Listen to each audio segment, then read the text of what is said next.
Welcome to Your Voice Dorset podcast. I'm Marilyn Barber, and I'm delighted to speak to Simon Wheeler, who is the chairman of Wimborne Minster Folk Festival, which is coming up in June. What date is it? 12th, 13th and 14th of June. Yes. It's ingrained in my brain at the moment. I'm sure it is, because you've only just taken over as chairman, haven't you? That's a big job. It's a bigger job than I thought it would be because we've had to rebuild the team. We lost a few people, moved on for various reasons, perfectly legitimate reasons, and that left gaps in the committee which we've had to fill.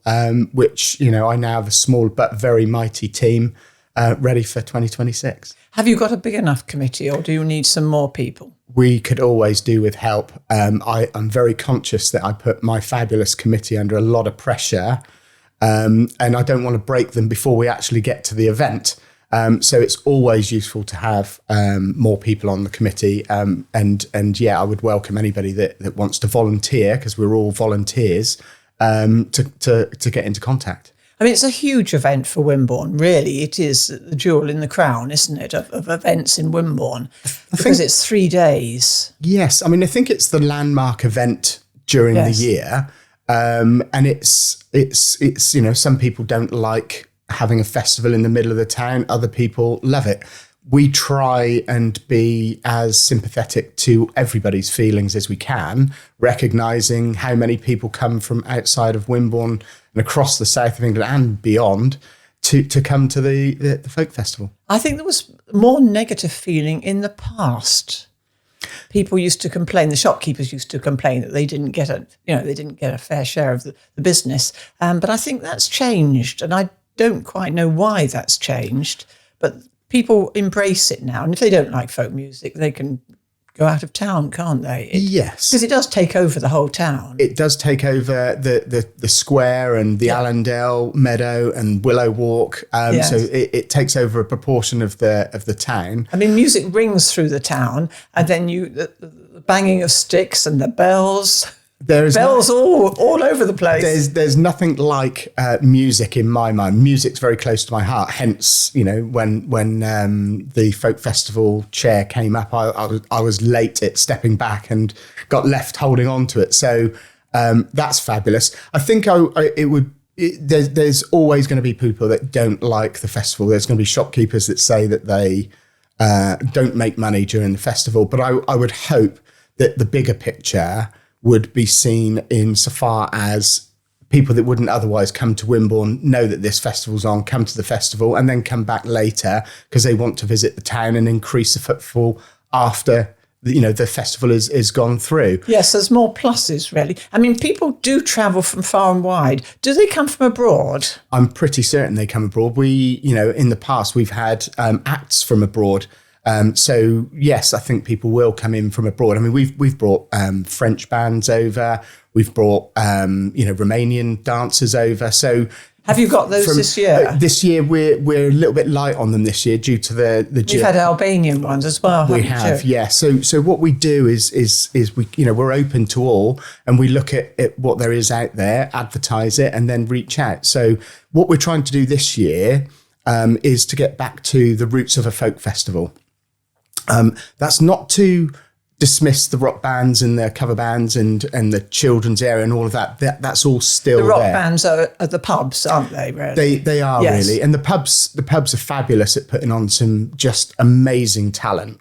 But what we've done this year is we're putting predominantly folk into the centre of the square, in the square. So and what we've done in order, to You've got a stage in the square, have you? We always have a stage in the square. This year it's a little bit different. So we've opened the whole square up. So whereas before it used to sit on the raised part of the square, which was the pedestrianised area, and face across towards the Olive Branch area. Yes. This year, what we're going to do is put it up against white stuff facing at the square, so facing at Cafe on the Square and the Piazza Lounge. So that'll open up the whole area. There'll be more seating available, and that's where the folk will happen. The dances, we've got more dance spots, Crown Mead, in the Corn Market, Yes. over at the Model Village, and we've got choirs at Harold G. Walker's back garden. So we've Oh, you have, yes, we have, yeah. So there's some exciting stuff. Then we've got the microbreweries over at the Allendale Centre. That goes down extremely well, doesn't it? This year, we've done a lot with the acts this year, Yes. so we're looking to make that a more exciting area for people that want to come and experience music, not necessarily full on folk music, No. and want to want something different. So there'll be a place over there, and I can't forget. Obviously, it's Town of Culture year. Yes. For So has that had an impact on your planning? It has. What we've done is we've given over the Willow Walk area, the stage there, to the Town of Culture, and they're putting on. I think it's going to be a youth centric. So you'll have a lot of youth rock bands, Battle of the Bands, that style of thing over there. But then also some more artisanal dance workshops and stuff like that. So it's going to be very folky, but more child oriented on Willow Walk. And of course, we've got the standard stuff over on Willow Walk. Yes, because it is a family event, really, isn't it? We love it to be a family event. I mean, obviously in the evening, it's not quite so much. No, we're working well with Party in the Paddock. I know Steve. That's on the Dean's Court estate. Yes, that's it. So we work closely with them. They're a separate event. They are, yes. However, we're friends, and I always believe that together you can do better things rather than fighting one another. So we work together. I'll be seeing Steve later on today, because there's an awful lot of change insofar as regulations that we have to do this year that we haven't had to do. Tell me about the regulations. That obviously, I'm sure you want more volunteers, not just for the committee, but you want more volunteers to help out. You need those, don't you? Yes. What has the volunteer got to go through in order to be a volunteer? Well, really, it's time. That's all we ask for. You can volunteer in many ways. You can become a steward, marshal, or just a volunteer helper, or you can join the committee and take on a role.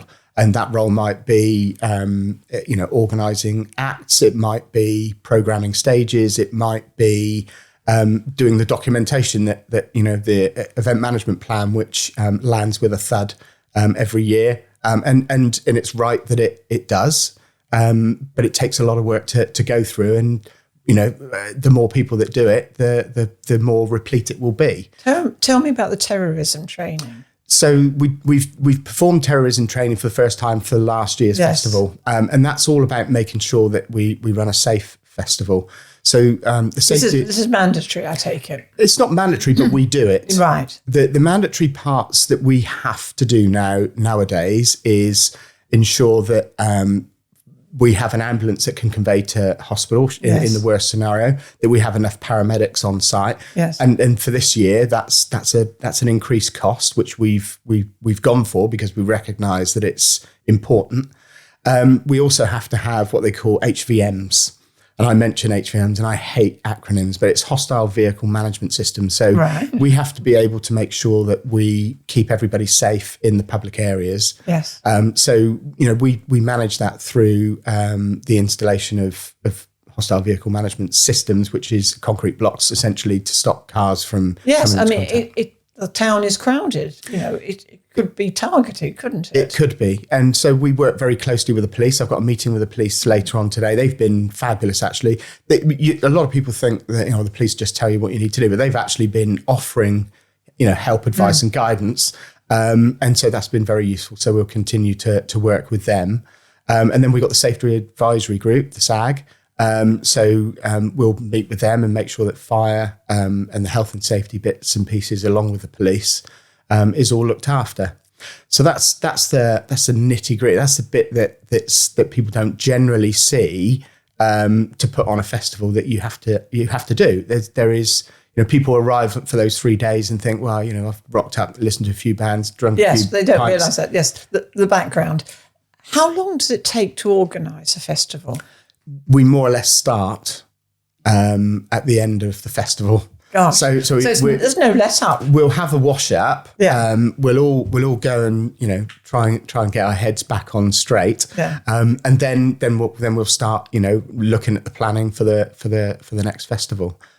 It's always good to continuously learn. So when you do a festival, you learn throughout those 3 days, and it's important to capture that. Yes.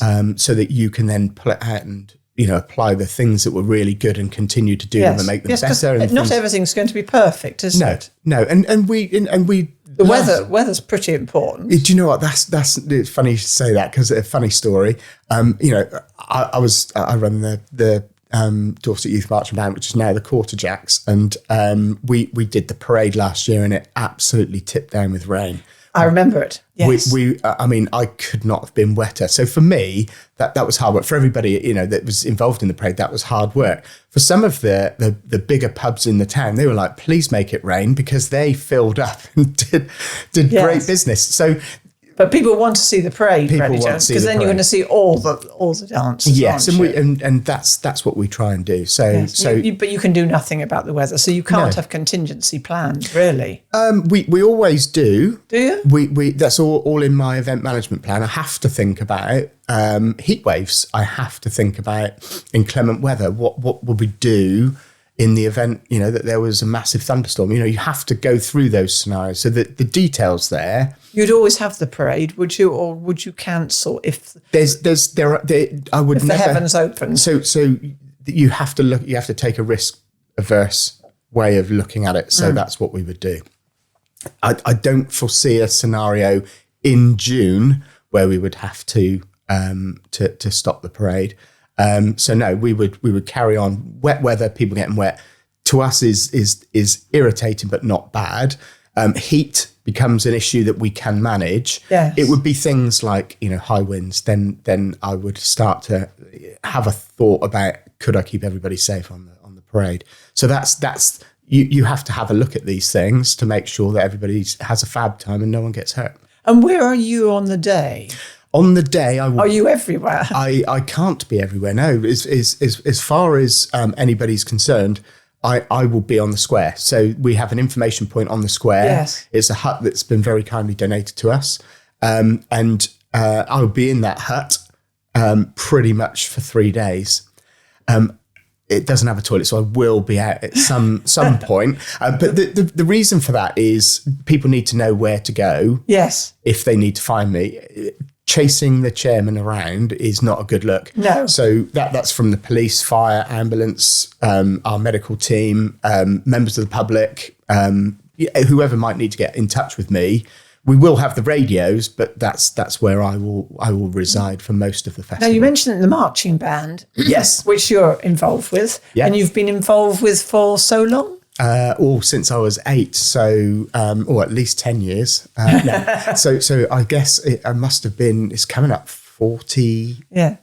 So your roots go back in Wimborne a long way. Yeah. Well, they go further back than even me, because my great grandfather started the first Wimborne town band. So So the wheelers actually go through from a music perspective through that history. So as a child, did you go to the Wimborne Minster Folk Festival? It was called Wimborne Folk Festival then. It was founded by Brian Bisp. You said more than 40 years ago. I think I'm pretty certain we're in our 46th year, yeah. So right, he started as a one-day affair, didn't he? And it just grew from there. So as a child, did you go to the folk festival? Yes. And what are your memories of that? My memories are of happy dancing, Morris dances, and music. Food, obviously, because being a young boy, food is always a reason to go somewhere. My parents used to take me there, and then latterly, we used to walk into town, because I live in Cornwall now, so. We used to walk into town and come to the folk festival, because it's a great place to eat. I have actually done a ceilidh, so it's not. I was going to ask you if you got involved. You did a ceilidh in the Allendale Centre. I did, yes. I must admit it's up there with my dad dancing in terms of technical ability. Yes. But yeah, it gave everybody a laugh. So yes, so that was great fun, obviously. And when did you decide you wanted to become involved with the folk festival? Because you're also deputy mayor at the moment, aren't you? You're a town councillor. Yes, so that's how I came to be involved with it. Really, I was the council liaison for the folk festival, and then the longer I was on there, the more I could see probably how difficult it is to put on, how much money is involved. I mean, you're talking near £100,000 to put the event on. How is it funded then? Through donations, and if we sell, space for the sellers, so the food carts and the artisan sellers, that's really how it's funded, and sponsorship, and hopefully we get enough sponsorship, and we get an awful lot from basically going out and asking people if they want to sponsor stages, which we've done this year. The Olive Branch are very kind to us, and the town council in the past has been magnificent for us. So we do our best to try and. Do you manage to break even? That's our aim every year. Last year we struggled because we had Martin's Law was starting to come in, so we had to do some differing things last year than that was unexpected. This year is the same, but we. And the Martin's Law, just explain. So Martin's Law is all about. It's essentially anti-terrorism. It's just making sure that that's what it's called, Martin's Law. Yeah, it's about making sure that cars don't drive through groups of people. So we, in the areas that we look after, that's what we seek to do. I mean, it's a huge responsibility. It's a huge thing to take on, isn't it? Yeah, I've always said there's three things that keep me awake at night, and one is keeping everybody safe. Yes.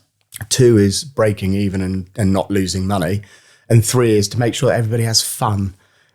So that's my aim. I know I won't get all the people on there, but I strive for a high percentage. Let's put it that way. Yes, it's a difficult one because there would obviously be, as you said, you get some criticism. Yes, but so you're already you're not planning next year yet, but that's something that you will be thinking of. I do. And are you thinking I'm going to carry on for another year? I do have an eye on next year. I've already started looking at how I can make things more efficient. What I mean by that is, the reuse of documentation, the learns, how I can incorporate that in an easy way rather than having to rewrite all the time. How I can look at now, we've had avenues opened up to us for sponsorship. Can we strengthen those? Linking up with. We've linked up with Ringwood Carnival this year, so I want to do that next year. Well, in so far as stewarding, so we can do a steward exchange if at all possible with them, and if I can do that with others, then that all lightens the load. And then you look at things like are there other people out there that I can work with? So Pub Watch have been kind. I've been to the first meeting yesterday, I believe it was. Might have been the day before. Because that's always a little bit of a worry that you're going to get drunks, which has happened in the past, and there's nothing you can do about that. Well, we do our best to make sure that people have a safe. So you liaise with the pubs then. So I liaise. They have security. So I'm on. I went to the Pub Watch, as I say. I'm going to the next Pub Watch, which is in May, and I just want to work with them. If we work together, then we can keep things safe.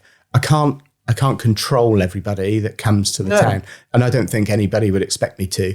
But what I can do is make sure that everybody's on the same page of if somebody has obviously had enough, then stop. Yes. Right? When the fun stops, stop, right? Yes. Essentially. So, and then work with the police and obviously, party in the paddock to make sure that, there's safe areas around. So we've got for example, we've got a safe area at Allendale House. We've got a safe area on Willow Walk.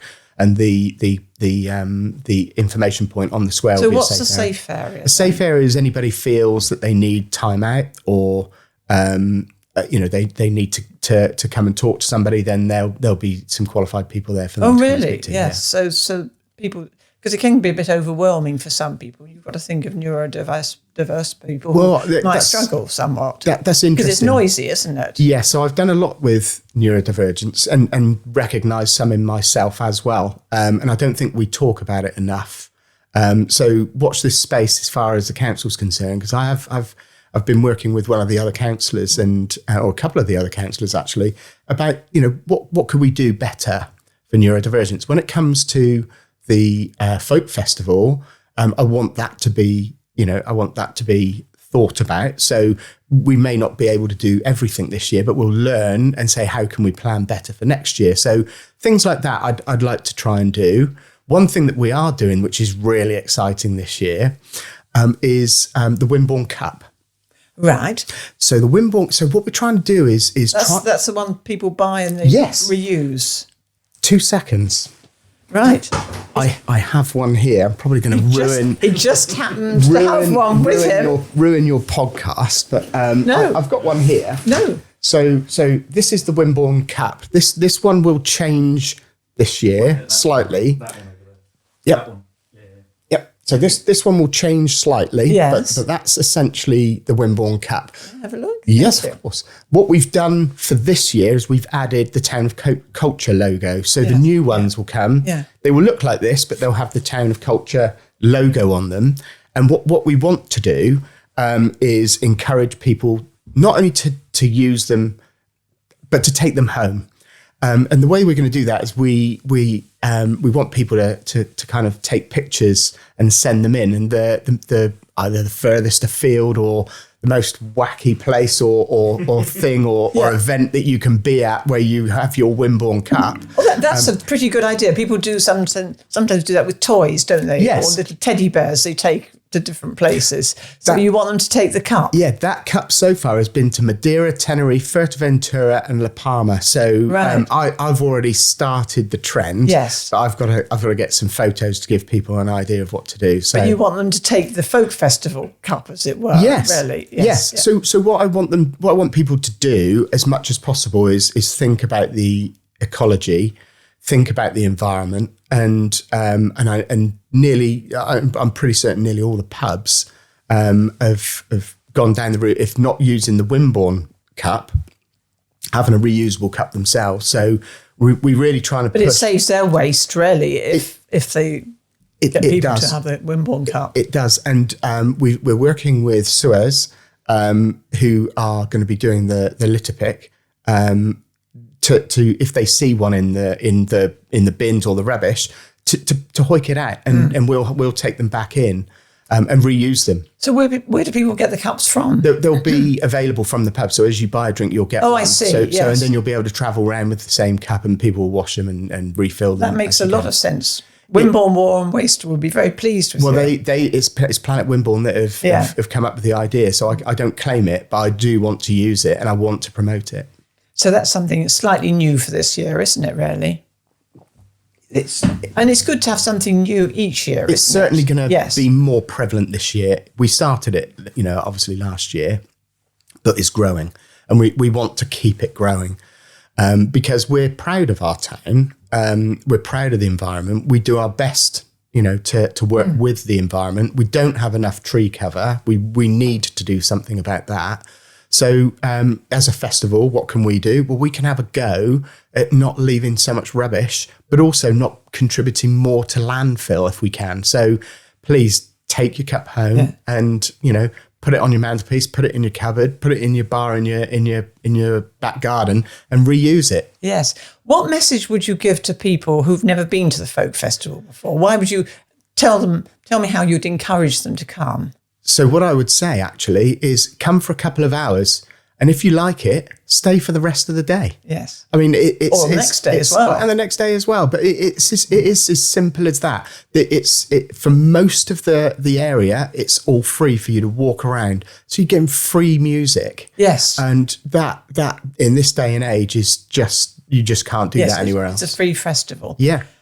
I'm going to finish now by asking you, obviously your roots go back in Wimborne. What does Dorset mean to you?